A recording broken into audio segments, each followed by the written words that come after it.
How to become successful, you've got to do what most people will not do. This is the key of plyometrics. If you really want to prevent injuries, ACLs, ankle injuries. Perfect. Right, see if you can... It's tricky, alright? It's tricky.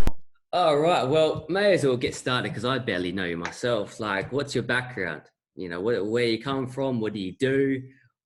Give me the whole rundown. Yeah, so my name is Lorenz. I'm from the US. I played Division I college soccer there, College of Charleston.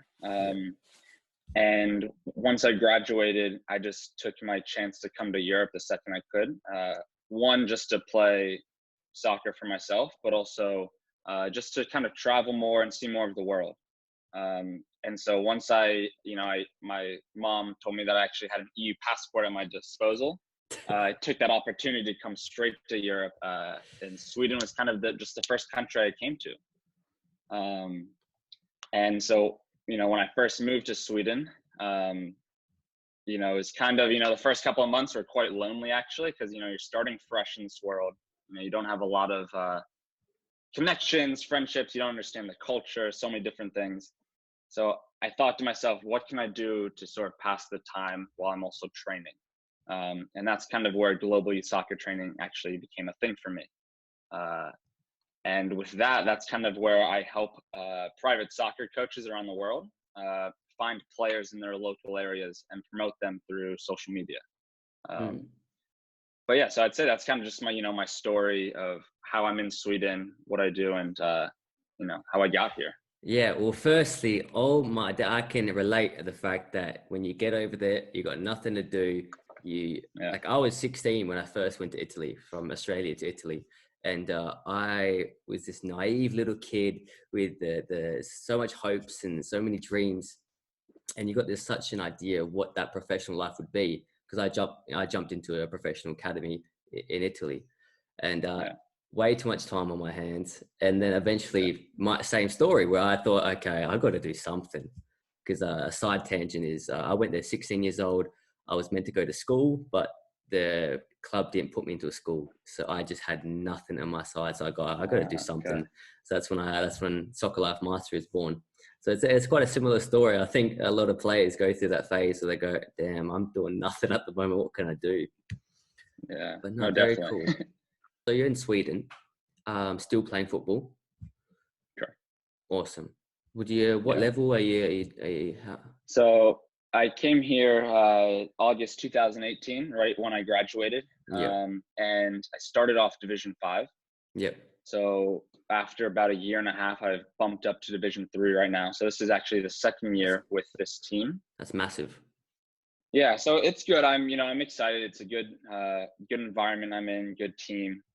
This is the second year with the team I'm with right now, Vallentuna, BK. Mm-hmm. So I'm hoping that this year we can actually fight for promotion, hopefully get to Division 2, and just keep,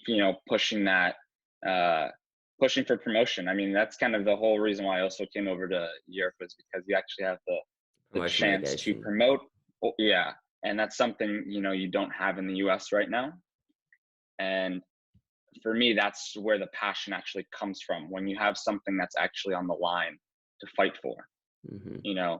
Maybe, we're not at that level where it's, you're about to lose millions of dollars in, your salary if you, relegate, but, that passion comes from, the ability to actually promote and move up and down. And that's kind of what I'm enjoying the most about this, season as well. Yeah, and I found a lot of the time, especially places like Australia, America, there's a lot that the people don't understand. Like when you say fifth division, like fifth division in Europe, that's no joke. Like that's a decent level in terms of the quality of football. And then third division, that's like a massive level. Because if I said fifth division Australia, that's like the worst. That's like the worst division you could ever imagine. So then, like for what I say with like third division Italy, that's close. That's pretty much as good as our first division in Australia.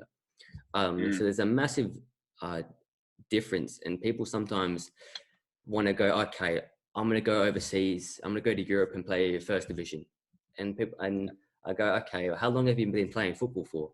Have you been training at a pro academy in America? Have you been playing pro in America?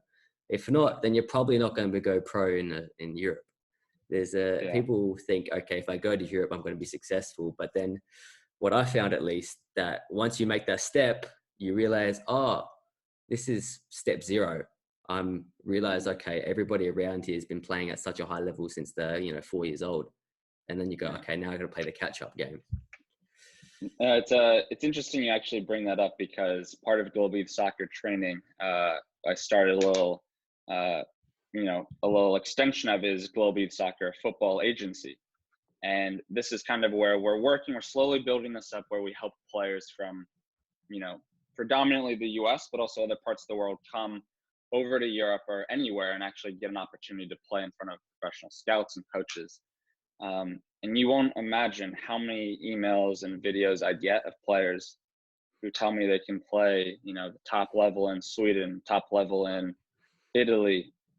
And I'm looking at these videos, I'm just thinking to myself, I'm like, come on, like, it's not that I feel bad that they think like this, but at the same time, it's like, you just have to be realistic with yourself. And sometimes it's not the player's fault, but who the player's surrounded, by. Sometimes there's just unrealistic expectations that are put up, upon some of these players who think that they're hot shit, that they can play at this level. But it's definitely an eye opener, because I've had a couple players come over to Sweden who I've given the opportunity to play, even divisions higher than me. And they ended up falling down to Division 4, Division 5. So it's interesting to see that, like you said, people don't, they don't understand the correlation between a Division 5 and 3 compared to different parts of the world. So it's definitely interesting. And then the problem with that also is that they have such high and naive expectations to then, as soon as they get dropped down to 5th division, they think it's over, they quit, they get upset, they get negative, and then they never become successful. And it's that bad mindset, which, if they had the expectation, okay, let's go 5th division, then I'll make my way to 4th and 3rd, which you've actually done, which is props to you. That's not easy to do, especially in a foreign country. But they don't have that mentality. They go, okay, I'm 1st division, and then they don't get that, or they may be there but they're on the bench. Then they have a little tantrum, and then they're back home in America or Australia within 1 year. And I've seen it happen over and over and over again, that players don't even last 1 year once they make it overseas. Meanwhile, they've just spent $3,000 on airfares, at least from Australia. Exactly. It's so common, and it's a topic that people don't speak about. The fact that the expectations and being realistic and understanding that players overseas have been training at such a high level since in Italy. I can only speak about Italy. They live and breathe it. They're born into the sport. They got no other sport to think about. All they know is soccer and football. And they have soccer schools from the age of 3 and age of 4 years old. And then players from America and Australia start playing football at the age of 12, and they expect they're going to play for Barcelona by the time they're 17. That I feel like people don't speak about enough. Yeah, I mean, I think to your point too, with the mentality side of things, people, there's like one and done. They think that if they don't make a team, that it's all over. For me, when I first came to Sweden, obviously Division 5 was the first team, but then I got trials with Division 1 teams. Look, I didn't make those teams, and it was heartbreaking. It's tough, but you have to almost realize, go under the expectations of, you're not going to always get what you want. And sometimes if you think you're deserving of it, it's not always going to happen. But the point is, you can't give up, because once you give up, then you lose, and the only time you're going to actually lose in life is when you're the person who says you lose. It doesn't matter. You always have to keep going. The more times you keep knocking on the door, eventually someone will give you the chance. And I think that's something a lot of young footballers have to realize, is that don't give up. It's, it's not easy. You're going to get a lot of no's, but it's the people who stick at it that keep moving up. There's no recipe for playing professional. There's no recipe for getting to the top. There's a lot of ways to do it, through promotion is one. Or if you're that talented, you will get seen. So I think, just to your point again, is that it's a mentality side that a lot of footballers actually, they lack. And I've seen some of the most talented footballers give up too. And shit, it gets me, you know, right in the heart, because I'm like, if only I had your talent. You know, I have the mindset, I have the drive, but I got this far because of my hard work, and because of that, I have that mindset. I'm never going to give up, you know, until I can't run anymore. So eventually something will, you know, good things come to people who just never give up. And I keep saying that, but I think that's just the ultimate truth. Yeah. I got worried there for a second. I thought you were going to say good things happen to those who wait. I'm like, no, don't wait for anything. Go chase it. Go get it. Go take action. Yeah, that is definitely. I feel you on that one. Absolutely, for sure.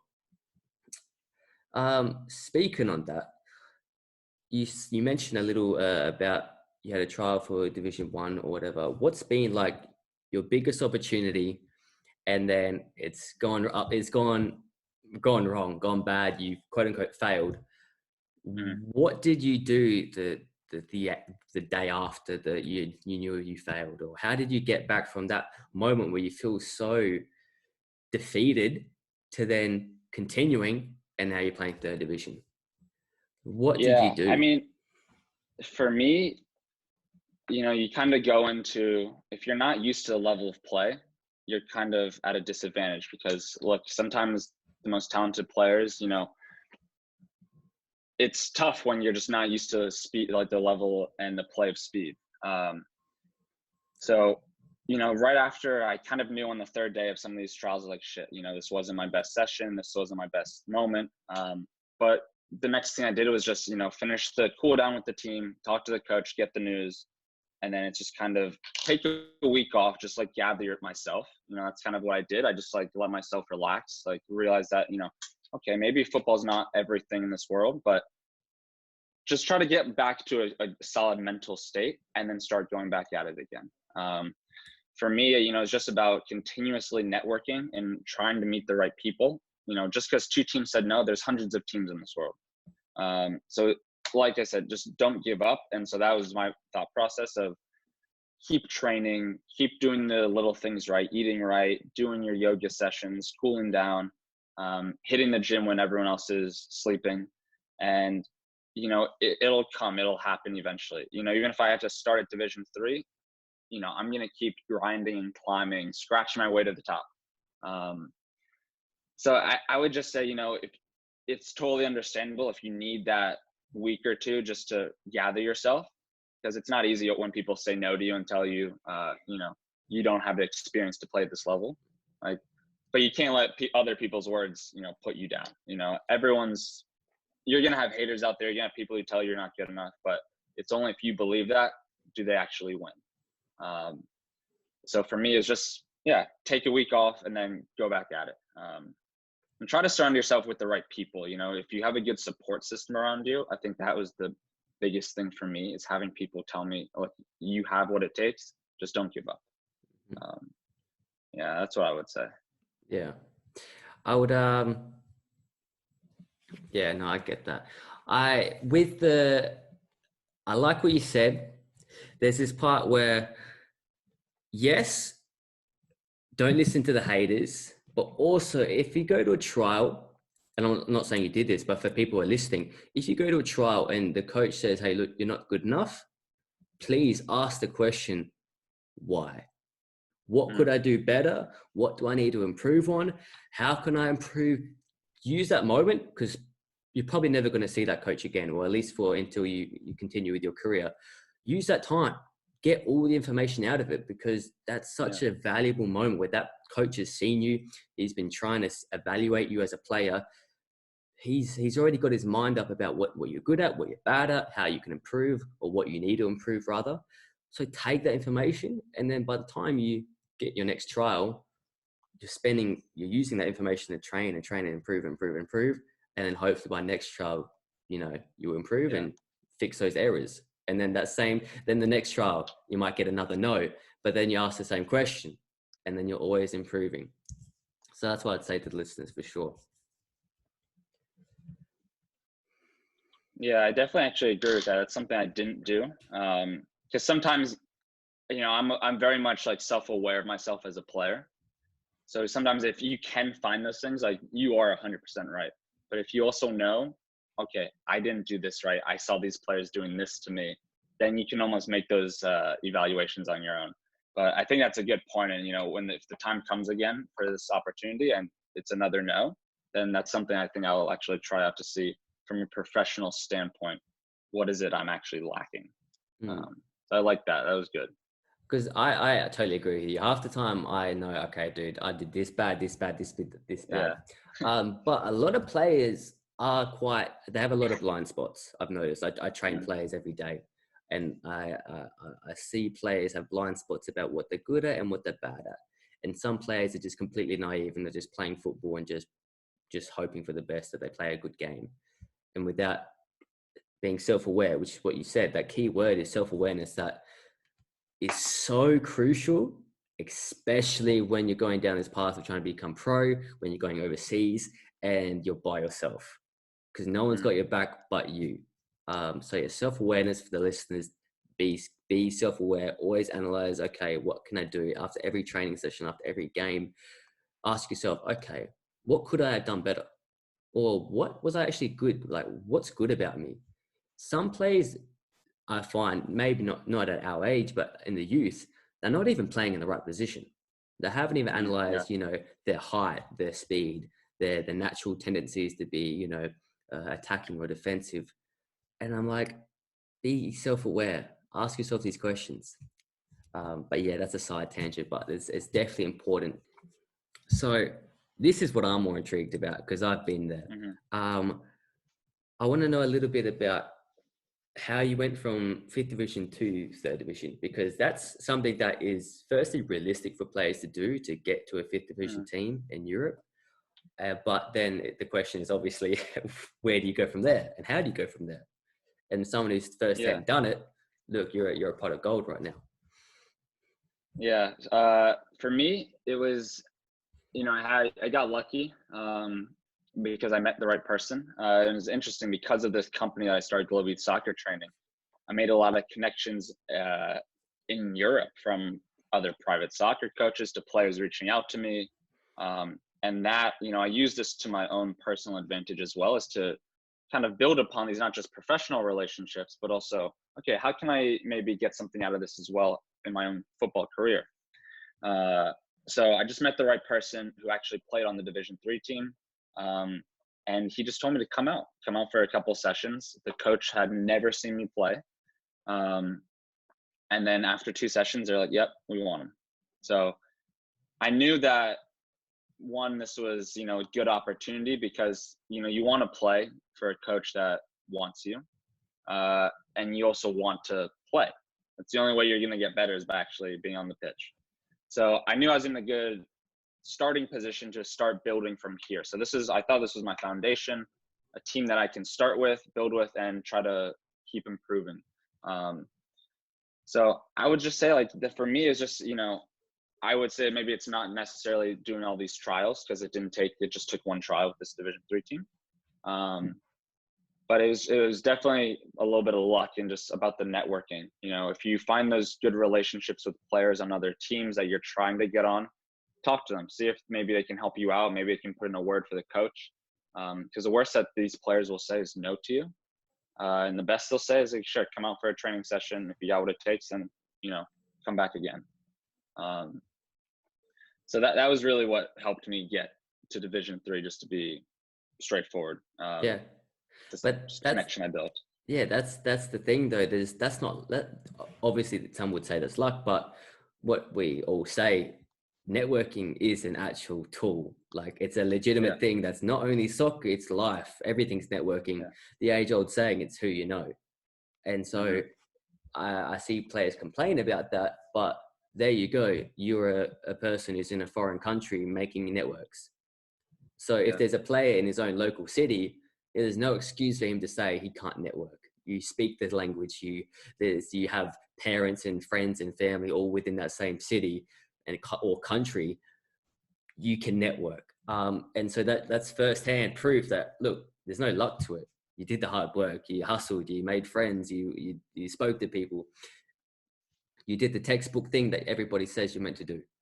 And so what I always say, okay, firstly, you have to become a player that's worthy of being in a good team. And then it's going, okay, how can I get into the front door of that team that I'm worthy of? But it's a balance, because you can't just network, get into a trial or a training session and you're horrible, because then you just look like, you're just all talk. And so it's always that balance of, okay, especially for the young players, don't worry about networking. If you're 12 years old, 13 years old, just focus on how can you improve every single day, become as good as possible, as quickly as possible, because, ideally you want to be, playing in a men's team, more of a young age, or get to a professional academy. But that's, if you're 12, 13, don't worry about that yet. Become a good player and the academies will see you. But yeah, that's perfect. First-hand proof. Network. You heard it here first. He's done it. It works. No, that is true. It really is about the relationships that you're building. And there is a balance between, you have to be a football player worthy enough of actually playing for this team, but also you have to know how to market yourself as well. Because look, not everyone's fortunate to have an agent or have scouts attend all their games. So it's about, you have to put in your own work. And so, just to add on to that, it's just, putting your own work and building your own relationships will ultimately, I think, give you the best opportunity to play at that next level as well. Perfect.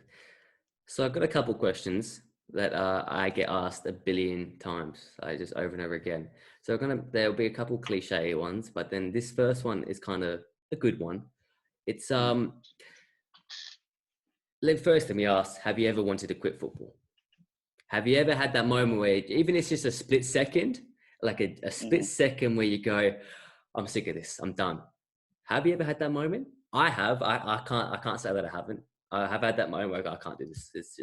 My head's going to explode. There's been setback after setback. There's been injuries. There's been so many problems where I go, I can't be bothered. I just can't do it.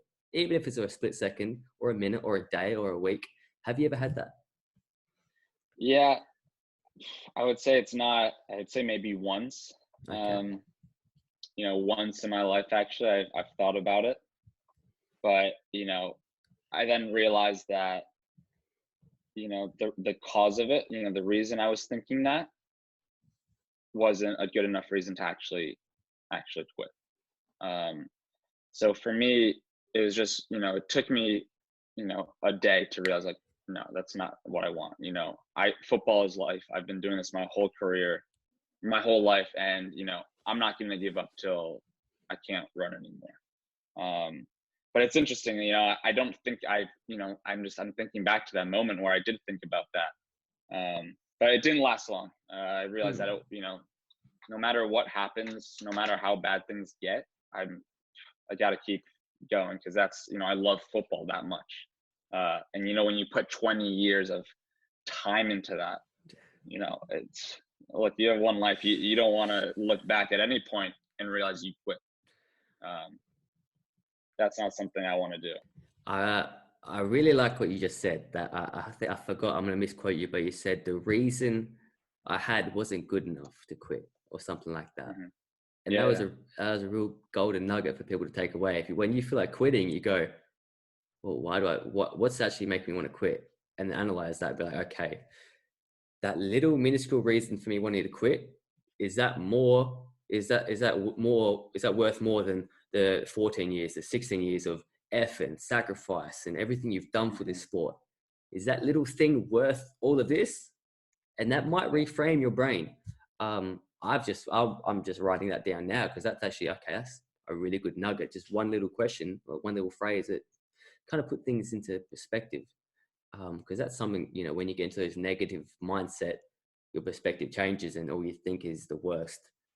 So, hey, I've actually gotten something out of this. Absolutely. That's great. That's wonderful advice. Run me down, not into a massive detail, but like, everybody wants to know, okay, the day in the life of a footballer, the day in the life of a semi-pro footballer or a professional footballer. What's an ideal day for you? If you could have a day that's, productive and perfect, what would that look like for Yeah. you? Yeah. So for me, I actually work also full time in Sweden. So I work the 9 to 5. Train at night around 6 to 8 p.m. But for me, because I love going to the gym, I love working on, my physical look as well for the role. So for me, it's usually, wake up around 6 a.m., 6:30, hit the gym for about an hour before work. Sometimes if I'm not going early in the morning because I just want to catch up on some rest, then I go around noon during lunchtime, finish up some work up until about 5, then head off to training. For me, yeah, it just goes typical day, ideally gym, work, football, and then just listening to my body at the end of the day. What is it I need? Do I need more sleep? Do I need to maybe take a day off? Yeah, I mean, it's no crazy plan for me. I'd say I try to eat as much as I can too. I think nutrition's playing a huge part recently for me as well.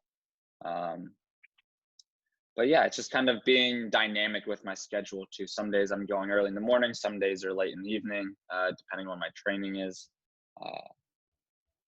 But I try to switch it up. I think that going between, a gym session, a stretching session, a yoga, meditation, just trying different things to build not just certain parts of your game, but also the overall look and feel of who you are as a player. So for me, yeah, that's kind of just my daily schedule. Nothing crazy, but I think it's more than most too. No, I think that's absolutely great. Especially because, you see some routines online and it's just like hour by hour, train 3 times a day in gym and this and that. Yeah. And it's like, well, most people firstly either have to make money or they go to school or they've got other commitments. Parents want them to make them, do this and that. So that's good. I like to see that perspective because, we sometimes get an unrealistic expectation of how we're meant to be training. And then players, say they train 8 hours a day. And I'm like, well, firstly, cool. But I'm not sure if you can train 8 hours a day unless you're just juggling the 8 hours, but that's not really that effective. But yeah, especially with most people have busy schedules. So all you need is an hour and a half to train intensely. And that's all you need. And obviously you have team training, so that's a different thing. But a lot of players, especially at the moment with the whole corona and all that sort of stuff, the virus, you probably have a lot of time on your hands, but even if you don't, you only need an hour, but go intense with that hour. There's no point slacking off for an hour if you only have 1 hour. So cool. I like that. So you spoke a little bit about diet. Do you have a massive sort of diet plan, or do you just eat for your body, or how do you go about it? Just guess. I actually just started recently. I'm looking to put on more muscle, and put on, a little bit more, athletic muscle so that it's not just bulking up. But so I've been sticking to, I'd say, try to keep a lot of high proteins in my diet. So I'm eating a lot of, eggs in the morning, protein shakes, berry smoothies, chicken, rice, salad, a lot of vegetables. If I know I'm about to have a heavy workload one day, then, stocking up on some pasta at night. So for me, I mean, I'm not opposed to, having some ice cream or some, sweets here and there, but I wouldn't say it plays a big part at all. I'm pretty disciplined when it comes to at least eating the right things. Sometimes, obviously you're allowed to indulge. There's no harm in that, having a beer or having a glass of wine here and there. But I would say, yeah, I mean, I wouldn't say I'm strict. I'm also not so lenient, but at the same time, I know what I need to do. It's just about whether or not I stick to it harshly or I'm a little bit softer on it that day. But I have a pretty good base of it, I would say. And for me, honestly, when I hear about diet plans, I think just kind of like you said, have a good base. Like, okay, understand the principles of healthy eating. Whole foods, vegetables, fruits, meats, if you're not vegetarian. passes if you want to train. Like, that's all it is. There's no need, there's no secret here, you know. Sure, you can calorie count and macro count, but as a footballer, it's not that necessary. Just eat healthy, which obviously some people might not understand what healthy is, but as a base, as you said, meats, vegetables, fruits, you'll be fine. You'll be absolutely fine. Salads, you're going to be healthy. Use your common sense. Okay, fast food, probably not healthy. Packets of chips, probably not healthy. If it comes in a packet, possibly not healthy, unless it's a packet of spinach.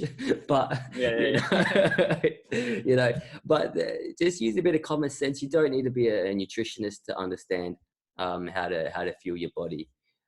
There's plenty of information online. I'm sure, you know, if you follow my page, there's constantly information about it. Yeah, exactly. We'll start packing this up, but I do want to give you the spotlight to tell us, you know, about your private coaching platform and what you do for people, and, you know, speak to the Soccer Life Mastery family. Yeah. So I started this company, Global Youth Soccer Training, for the purpose of helping not just coaches find more players in their local areas for training, but also to help players find coaches. So it works both ways.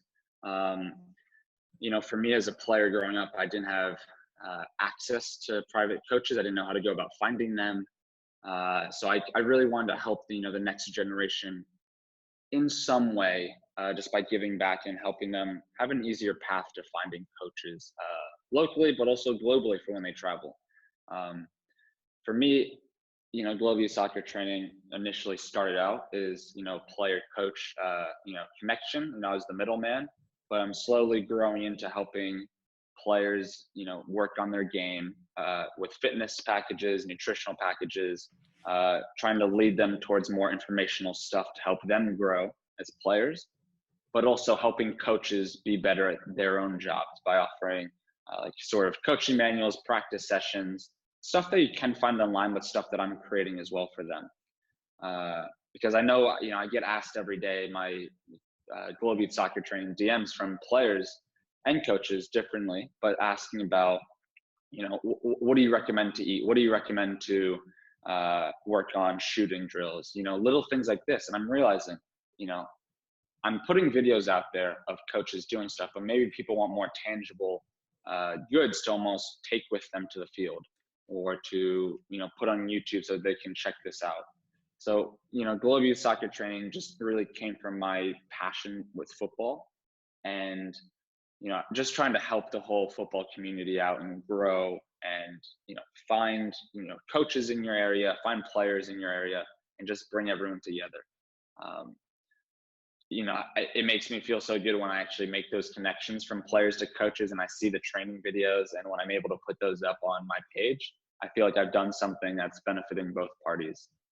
So it's really great, and I love everything I'm doing with it too. I'm only hoping that it continues to grow and I can become almost like a source of information for footballers in all aspects of the game. So yeah, I'd say that's about it. Hey, that's enough said. I like it. No, it's awesome. Yeah. Honestly, I think it's great what you're doing. You know, it speaks for itself. It helps both parties. You know, coaches like me to find players to help, and players obviously need a coach, a quality coach to learn from. So I think it's a wonderful service.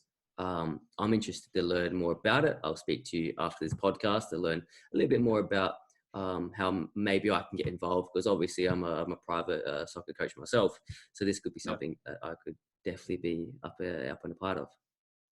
But no, awesome. It's been great having you. I think you're a top bloke. I think you're doing great stuff. I'm super impressed how you got from 5th division to 3rd division, and I'm sure before I know it you'll be 2nd or 1st division, and I can't wait to follow this you know, follow along and watch you know, go through your career. I can't wait. All right, appreciate it. Thank you for having me on, by the way. I appreciate it a lot. Anytime, my man. Anytime. Cool. All right. This has been Soccer Life Mastery. Catch us on the next episode. Football players are being forced to train at home. This is causing players to lose their strength, speed, and stamina. So what we're doing is we're taking $50 off our at-home workout program for footballers. This workout program is made specifically for footballers to get better at home. How do we do this? we created a 3-month-long program. A program that has 12 unique different workout routines. This workout program has over 70 different exercises. So why do we do all this? Firstly, this whole situation is going to go for a long time, meaning you need a 3-month program. Secondly, we have over 70 unique exercises, not only because it's more enjoyable and you'll be more consistent with it, but because at home workout programs, you need to have different stimulus to the muscles because we're not using weights. We've meticulously made this program to be perfect for footballers. To ensure progress, we've made 3 phases with this 12-week program, progressively getting harder and harder, making it one of the most detailed workout programs for footballers that they can do at home. Our workout program includes exercises for power, strength, speed, injury prevention, and of course, core exercises. All of these exercises are specifically made for footballers, soccer players. And we're putting our money where our mouth is. You can go to the website page and get a free sample of this program. There are 12 unique workout routines. We're giving you 2 of them for free. Go to the webpage and try it out for yourself because we guarantee you want the other 10. Take note, these 2 workout routines are the beginner phase. If you want that real elite level performance, you got to get phase 2 and phase 3, which is included obviously in the full program. So this is an absolute no-brainer, especially in the climate that we're in. Every footballer who is inspired to become better, you need an at-home workout program because that's the only way to get faster and stronger. So go to the website page, click that link, and we'll see you there on the other side.